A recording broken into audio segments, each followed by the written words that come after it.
नमस्कार साथियों, मैं हूं Pramod Kumar Kandwal intensive spiritual path से।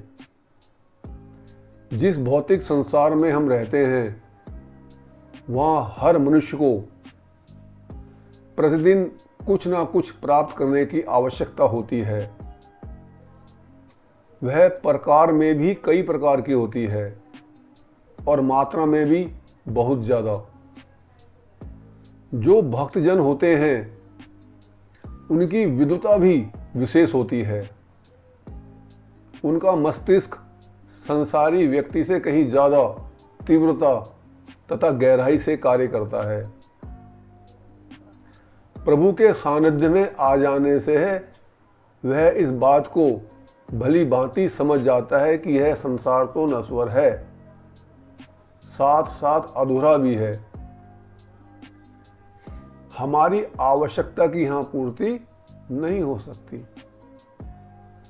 भक्त समझ लेता है कि संसार की आवश्यकता कभी भी पूरी नहीं हो सकती क्योंकि यह अधूरा है। परमात्मा की आवश्यकता पूरी हो सकती है क्योंकि वह पूरा है। इसलिए वह पूरे परमात्मा की ओर आकर्षित होता है और अपनी पूर्ण आवश्यकताओं को पूर्ण कर लेता है। इसी को सयानापन कहते हैं। सयानापन यह नहीं है कि हम कंकर पत्थरों को घर में छुपा कर रखें। सयानापन सीखना है तो संत महात्माओं से सीखें जो हीरे जवाहरातों को रेवड़ी की तरह दुनिया में बांटते हैं, स्वयं का भी कल्याण करते हैं और दूसरों का भी कल्याण करते हैं। प्रभु की प्राप्ति किसी भी क्रिया से नहीं होती बल्कि लगन से होती है। यदि प्रभु की प्राप्ति की लगन लग जाए तो संसार की प्रत्येक क्रिया परमात्मा की प्राप्ति में सहायक होगी। हमें प्रत्येक कार्य में ईश्वर की याद बनी रहेगी। लगन याद बनाए रखने का यह सर्वोत्तम तरीका है। इससे भक्त की एकाग्रता तथा साधना बनी रहती है। भगवान की निरंतर याद, उसकी साधना सभी दोषों के नाश का उपाय है।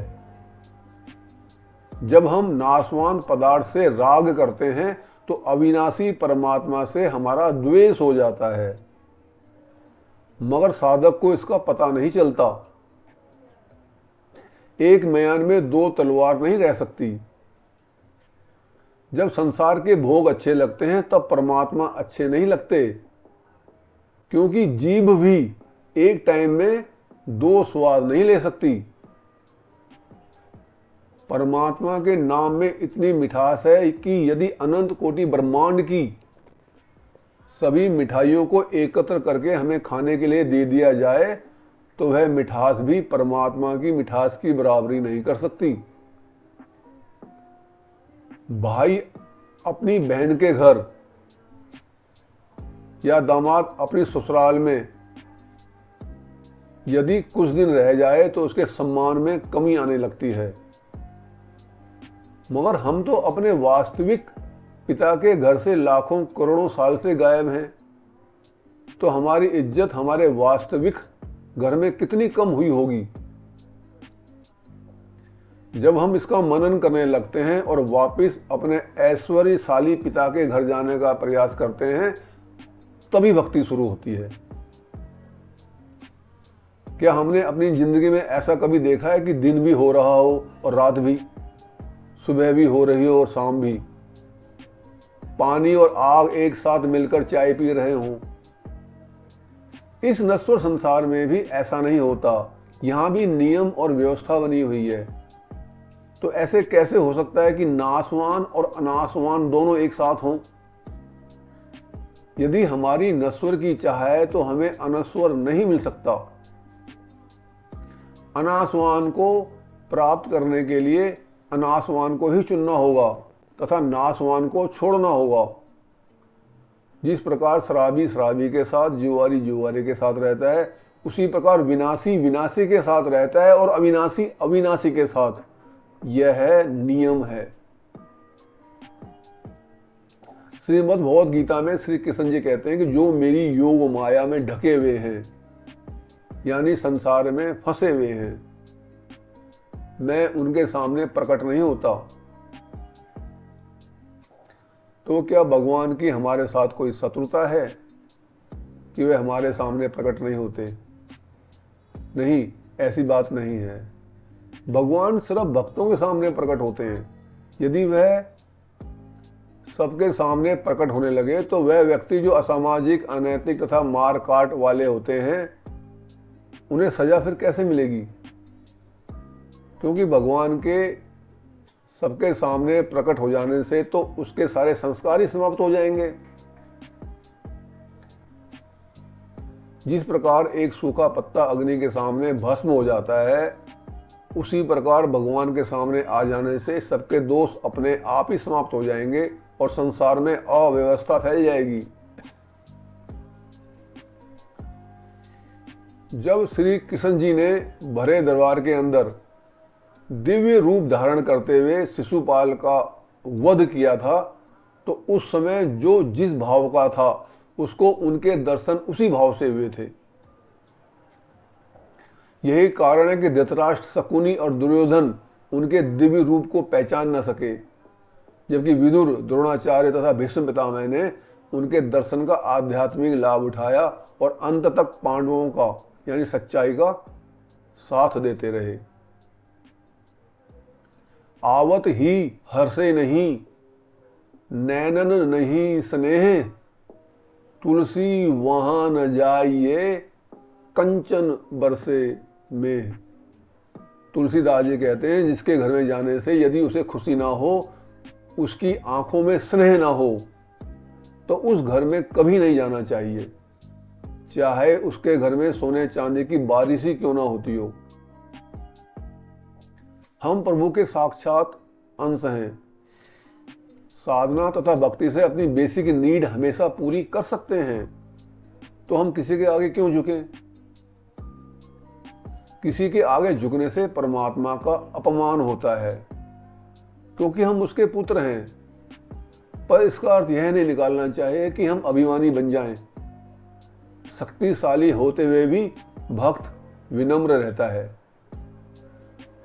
परमात्मा की प्राप्ति तो अपने आप ही सिद्ध है, लेकिन हम कुछ करने और पाने के चक्कर में ही उलझे हुए हैं, इसलिए परमात्मा की प्राप्ति का अनुभव नहीं होता।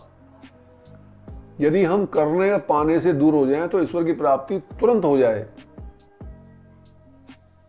अब यहां यह प्रश्न हो सकता है कि लो जी, हमने तो करने की चाह भी छोड़ दी और पाने की भी, मगर हमें प्रभु की प्राप्ति तो नहीं हुई। अवश्य हुई है, मगर हम उस प्राप्ति को पहचान नहीं रहे हैं। वह प्राप्ति हमको तुरंत ही हुई है, इमीडिएटली हुई है, ऑन द स्पॉट हुई है। आप देखिए, आपका चंचल मन कितना स्थिर हो गया है, एक विश्रांति सी छा गई है, आनंद सा प्राप्त हो गया है, थकान दूर हो गई है, चिंता मिट गई है। ये सब प्रभु की ही तो प्राप्ति है। मगर यह प्रभु की पूर्ण प्राप्ति का 1% का करोड़वां हिस्सा भी नहीं है।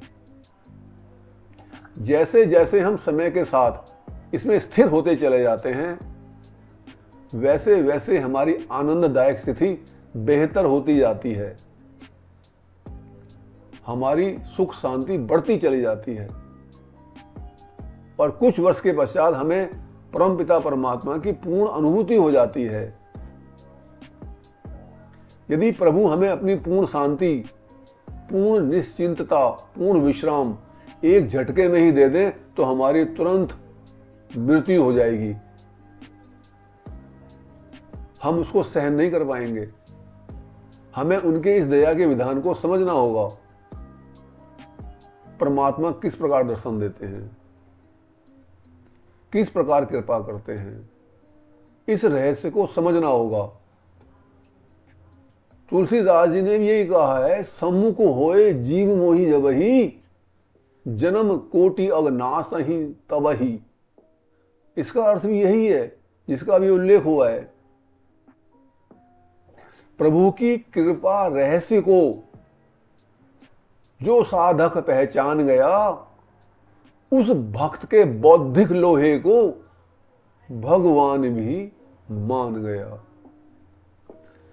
यदि आपको संदेश ज्ञानवर्धक तथा उपयोगी लगता है तो आप चैनल को सब्सक्राइब, वीडियो को लाइक, कमेंट और शेयर भी कर सकते हैं, ताकि रिलीज होने वाली सभी वीडियो का नोटिफिकेशन आपको